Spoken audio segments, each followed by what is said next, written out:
Lesson 124, expressing fractions as percents. Today's learning target is, by the end of the period, the students will review fraction percent conversions. Your in class for this video is questions 1-85 to 1-88. So that's questions 85 to 88 in chapter 1. Your homework for tonight will be 1-90 to 1-94. So that in your textbook will be questions 90 to 94.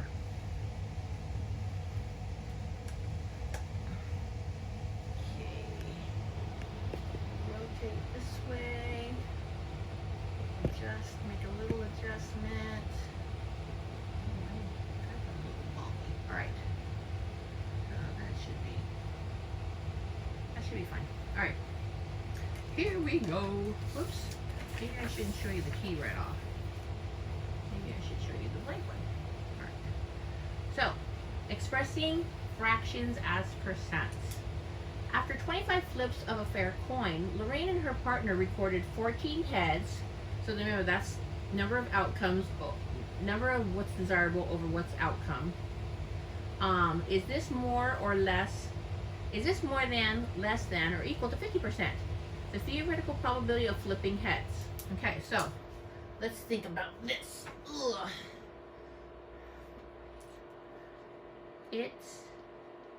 Ooh, that got bright, didn't it? What happened?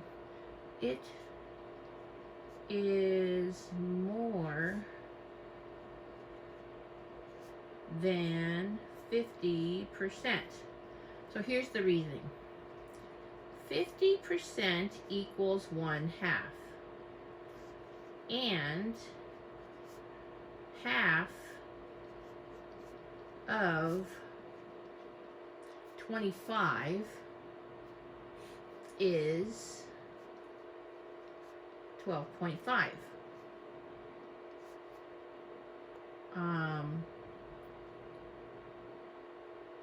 14 over 25 is more than 12.5 over 25. So it is more than 50%. Okay. B. Percentages are one way to compare different portions of a total.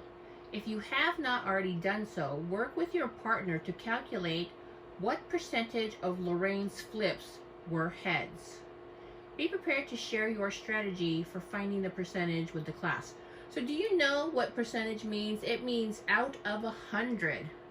So if I take her flips, which were 14 over 25, and I set that equal to 100, what would you have to multiply the 25 by what number to get 100? If you multiply with a fraction, if you want it to stay an equivalent fraction, if you multiply the bottom by 4, you must also multiply the top by 4. So that's a question mark. So then we have to do question mark equals 14 times 4. And if you do down here, I don't want to do that. I want to do 14 times 4 here. 4 times 4 is 16, carry 1, 56. So this would be 56 over 100, which is equal to 56%. Because percent means what? Out of 100. Okay, let's go to the next part. Let me see if I can show. Oh, I have more than one paper. Interesting. Okay. Let's show like the whole rest of that so I can make sure I get it in video. Okay. So Damar also kept track of the number of heads he flipped. He wrote his experimental probability of flipping heads as the fraction 7 over 20. He wants to write 7 over 20 as a percent. To do so, he knows that he needs to rewrite it as a portion of 100 because percent means out of 100. He started by drawing the picture at the right. So there are 7 shaded. Can you see that? No, you can't. I don't want to do that. I want to do that. there are 7 shaded over 20 parts. So that's where he got the 7 over 20 from. As he looked at his picture, Damar realized that he could just adjust his drawing to show 100 parts instead of 20. So if he took each one of these little bars and divided it into 5 pieces, then instead of 20 parts, he would have 100 parts. Damar then drew a new diagram below his original picture. How many of the 100 parts are shaded?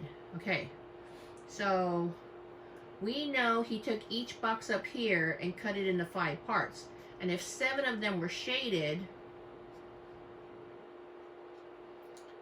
and we multiplied by 5, I think I want to write this on this line. 7 times 5, there would be 35 boxes will be shaded. Okay. Explain how Damar can use his new picture to write 7/20 as a percent. Okay. Remember how we did this earlier? We took the fraction we knew and we set it equal to something that we don't know, question mark, over 100. So the question mark, oh, wait a minute. What are you going to multiply this 20 by to get this 100? Right. We multiply by 5. So the question mark is going to equal 7 times 5, which will give me 35 over 100, which equals 35%. All right. Use a similar strategy to rewrite 3/10 as a percent. Okay? So here, 3 over 10 equals question mark over 100. What do we do? And why am I setting it equal to over 100? Because percent means out of 100. So what are you going to multiply the 10 by to get 100? Times 10 times 10. So this question mark is going to equal 3 times 10, which will give me 30 over 100, which will be correct, 30%.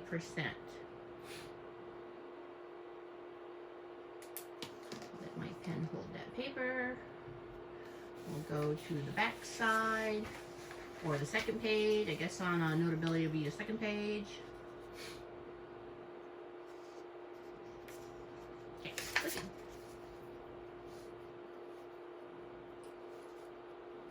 Trying to make sure this is straight. Randy was playing Double Heads, a game in which he would flip 2 coins at a time. He recorded the number of times he flipped 2 heads at the same time.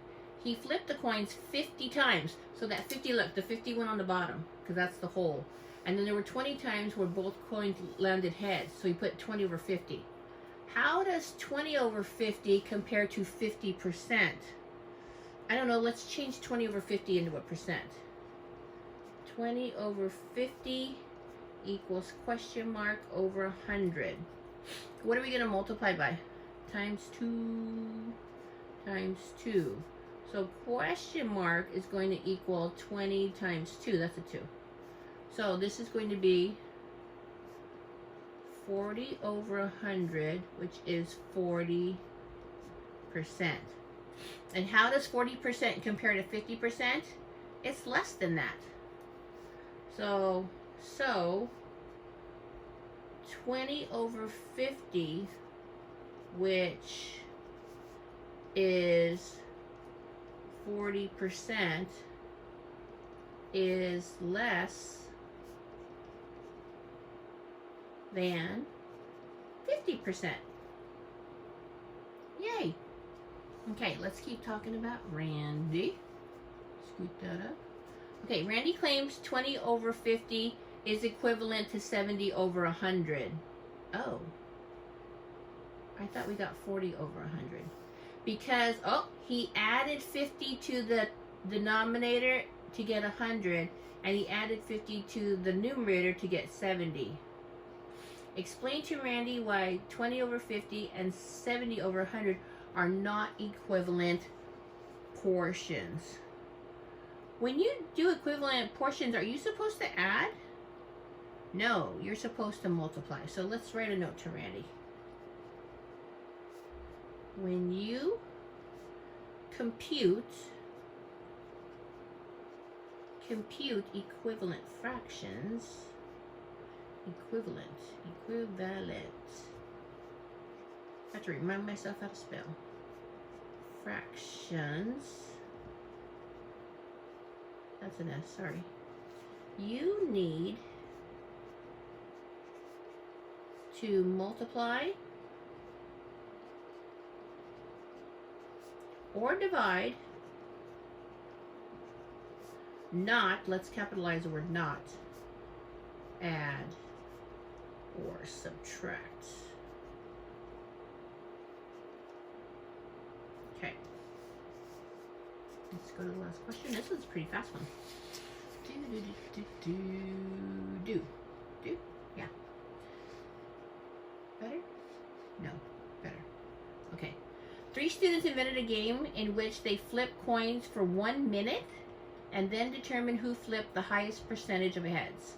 After their first round, each of them thinks that he or she was the winner of the game. Here is what they reported. I think I won, said Maria. Of my flips, 12 out of 25 were heads. Autumn said, I flipped my coin 40 times and I had a total of 18 heads. Since both my numbers are larger than yours, Maria, I must have won. Kumar reported, I recorded 44% of my flips as heads. Help the students determine their percentage of heads. Justify your answer. So Maria had 12 over 25. Setting that equal to 100 because we need the percent. What are you going to multiply the 25 by? 4. Times 4 times 4. This is a question mark. So then my question mark is going to be equal to 12 times 4. What's 12 times 4? 48, which would be 48, oops, I forgot my arrow. 48 over 100, which translates to 48%. What's Autumn's fraction? She flipped her coin 40 times, but how many of those 40 times were heads? 18. Uh-oh. If I try to set this equal to 100, I can't do 40 times something gives me 100. I know. Let's reduce. Remember up here we said you're supposed to multiply or divide? Let's divide. So if I take each of these and divide by 2, I will get 9 over 20. Then I could set that equal to 100. And what am I going to multiply the 20 by? Times 5 times 5 will give me question mark. So then question mark equals 9 times 5, which is 45, which makes it 45 over 100, which equals, oh, this should have been an equals up here, you guys, not an arrow. 45%. So who's winning so far? Maria has 48% and Autumn has 44%. Now Kumar, we don't have to do any work for Kumar because he already gave us his percent. So we just go like this. Bing! He's got 44%. So if you compare Maria's 48%, Autumn's 45%, and Kumar's 44%, who actually won that game? We go like this. Maria is the winner. Hooray. Okay, that was a short video. Alright. So, remember, you watched the video if you were absent or if you missed part of what I was talking about during our synchronous time together. Alright. Bye. Go do your homework.